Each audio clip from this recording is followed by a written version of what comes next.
कहानी का नाम है एक टोकरी भर मिट्टी। किसी श्रीमान जमींदार के महल के पास एक गरीब अनाथ विधवा की झोपड़ी थी। जमींदार साहब को अपने महल का अहाता उस झोपड़ी तक बढ़ने की इच्छा हुई। विधवा से बहुतेरों कहा कि अपनी झोपड़ी हटा ले, पर वह तो कई जमाने से वहां बसी हुई थी। उसका प्रिय पति और इकलौता पुत्र भी उस झोपड़ी में मर गया था।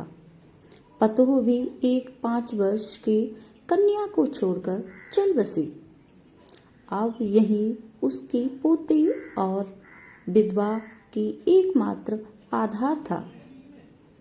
जब उसे अपनी पूर्व स्थिति की याद आ जाती तो मारे दुख के फूट फूट कर रोने लगती थी।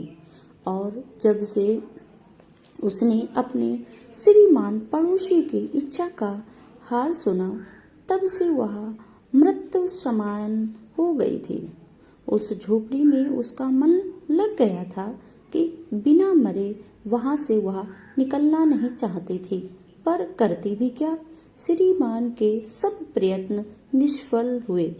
तब वे अपनी जमींदारी चाल चलने लगे। बाल की खाल निकालने वाले वकीलों की थैली गरम कर उन्होंने अदालत से झोपड़ी पर अपना कब्जा करा लिया और विधवा को वहां से निकाल दिया। बेचारी अनाथ तो हो ही गई थी, पास पड़ोस में कहीं जाकर रहने लगी।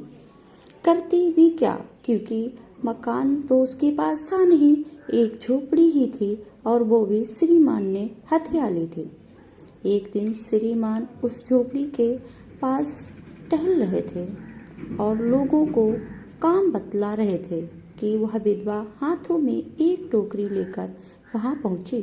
श्रीमान ने उसको देखते ही अपनी नौकरों से कहा कि इसे यहाँ से हटा दो, पर वह गिड़गिड़ाकर बोली, महाराज, अब तो यह झोपड़ी तुम्हारी ही हो गई है, मैं उसे लेने नहीं आई हूँ महाराज, क्षमा करें, एक विनती है आपसे।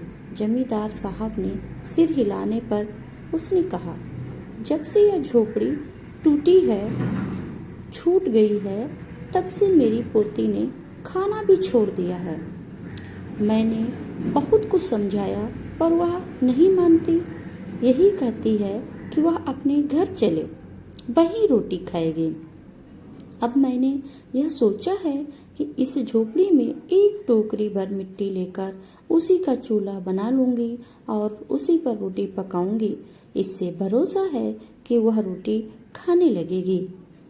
महाराज, कृपया करके आज्ञा दीजिए तो इस टोकरी में मिट्टी ले लूं।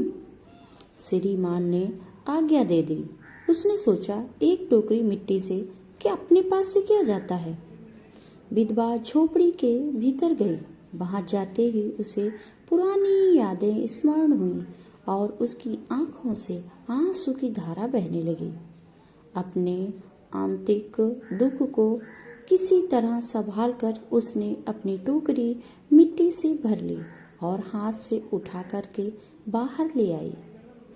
फिर हाथ जोड़कर श्रीमान से प्रार्थना करने लगी, महाराज, कृपा करके इस टोकरी को जरा सा उठवा दीजिए, हाथ लगा दीजिए, जिससे कि मैं इसे अपने सिर पर धर लूं।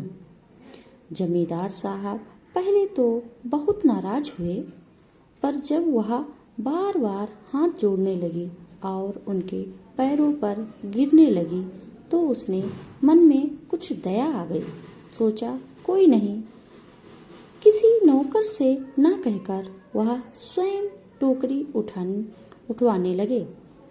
ज्यों ही टोकरी में हाथ लगाकर ऊपर उठाने लगे, त्यों ही उसने देखा कि यह काम उसकी शक्ति से बाहर था। फिर तो उन्होंने अपनी सब ताकत लगाकर टोकरी को उठाना चाहा, पर जिस स्थान पर टोकरी रखी थी वहां से वह एक हाथ भी उसको ऊपर ऊंचाई पर न उठा सके। वह लज्जित होकर कहने लगे, नहीं नहीं, यह टोकरी हमसे न उठाई जाएगी। तभी वह विधवा अपने मन में संकोच लिए सुनकर बोली, महाराज नाराज ना हो, आपसे एक टोकरी मिट्टी नहीं उठाई गई तो इस झोपड़ी पे मैंने हजारों टोकरियां मिट्टी पड़ाई है, इस पे लगाई है। इसका भार आप जन्म भर भी नहीं उठा पाएंगे। यह बात सुनकर के महाराज को थोड़ा सद लगा और वो सोचने लगा, धन मद से गर्वित हो अपना कर्तव्य भूल गया हूँ मैं। पर विधवा ने उपयुक्त वचन सुनाते ही उसकी आंखें खोल दी हैं। कृत कर्म का पश्चाताप कर उन्होंने उस विधवा से क्षमा मांगी और उसकी झोपड़ी उसको वापस दे दी। ये कविता माधव राव द्वारा रचित है और इसको हमने अपना स्वर दिया है। धन्यवाद। इस कहानी का तात्पर्य है, हमें किसी के साथ अहित नहीं करना चाहिए। जितना हो सके स्वयं से उसका कल्याण करना चाहिए, उसके साथ बुरा व्यवहार नहीं करना चाहिए। धन्यवाद।